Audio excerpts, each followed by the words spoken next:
माळशिरस तालुक्याच्या जिल्हा परिषदेच्या 9 गटांमध्ये मोहिते पाटील गटाला 1,14,858 मते मिळाली, तर भाजपला 96,140 मते मिळाली आहेत.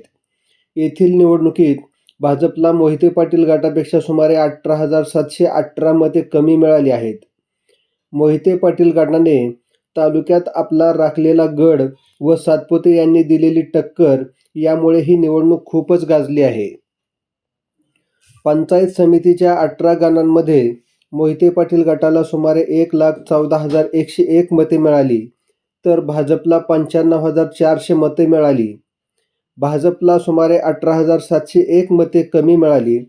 भाजपचा लवंग गणातील उमेदवार फक्त 19 मतांनी निवडून आला, तर मोहिते पाटील गटाचा तांदुळवाडी गणातील उमेदवार केवळ 30 मतांनी विजयी झाला आहे.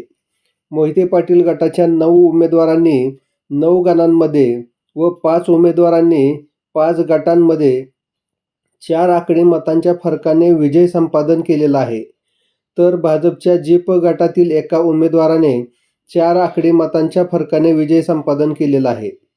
पंचायत समिती गणामध्ये भाजपच्या एकाही उमेदवाराला 4 आकडी मतांच्या फरकाने विजय संपादन करता आलेला नाही. उमेदवाराचा एका जरी मताने विजय झाला तरी तो विजयच असतो, पण मोठ्या मताधिक्याने मिळवलेला विजय उमेदवाराची आणि पक्षाची प्रतिष्ठा वाढवत असतो, हेही तितकेच खरे आहे.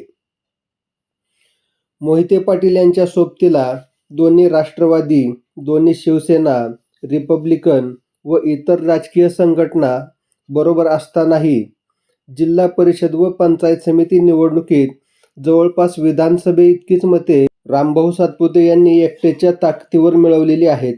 या निवडणुकीत फोडाफोडीचे राजकारण मोठ्या प्रमाणात झाले. नेते व कार्यकर्ते मंडळी नैतिकता, निष्ठा, वेशीला टांगून दररोज या पक्षातून त्या पक्षामध्ये उड्या मारत असल्यामुळे मतदारांनीही आता याचा विचार केला असल्याचे या निवडणुकीच्या निकालानंतर दिसून आले आहे. पंच गणामध्ये मोहिते पाटील गटाकडून शिवसेना शिंदे गटाचे 2 तर राष्ट्रवादी अजित पवार गटाचे 2 उमेदवार निवडून आलेले आहेत. हे दोन्ही पक्ष राज्यामध्ये भाजपचे मित्र पक्ष आहेत.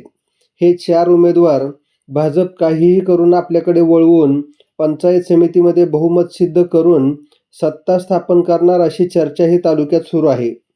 उमेदवार जरी मित्र पक्षाचे असले तरी ते मोहिते पाटील गटाचे पक्के निष्ठावंत आहेत. ते भाजपच्या गळाला कधीही लागणार नाहीत, असा विश्वास अनेकांना आहे.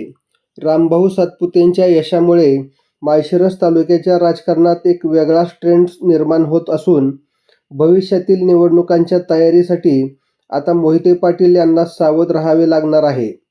तालुक्याचा पूर्व भाग म्हणजे मोहिते पाटील यांचा बालेकिल्ला होता. येथे भाजपने लवंगच्या माध्यमातून शिरकाव केला आहे. अनेक गावांतून 50% मते भाजपला मिळालेली आहेत. येथे जुन्या निष्क्रिय लोकांना काढून नव्या दमाच्या लोकांना संधी द्यावी लागेल असे चित्र आहे. पुन्हा पहिल्यापासून तालुक्याची मोळी बांधण्याची गरज आता निर्माण झालेली आहे. तालुक्यातील बहुतांश गावांमध्ये मोहिते पाटलांना 55 ते 60% तर भाजपला 40 ते 45% मतदान झाले आहे. या गावातील अनेक स्थानिक पुढारी मोहिते पाटलांच्या विविध संस्थांवर संचालक पक्षाचे पदाधिकारी आहेत. त्यातील बहुतांश लोक कारखान्याला ऊस आणू शकत नाहीत.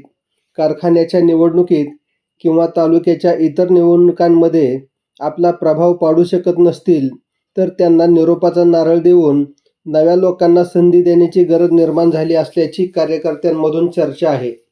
सर्वात महत्त्वाची गोष्ट म्हणजे या निवडणुकीत डॉक्टर धवलसिंह मोहिते पाटील शिवरत्नच्या सोबत होते. त्यांचेही अजित पवार गटाचे 2 उमेदवार निवडून आल्यामुळे शिवरत्न सोबत प्रतापगडालाही गुलाल खेळण्याची संधी मिळाली.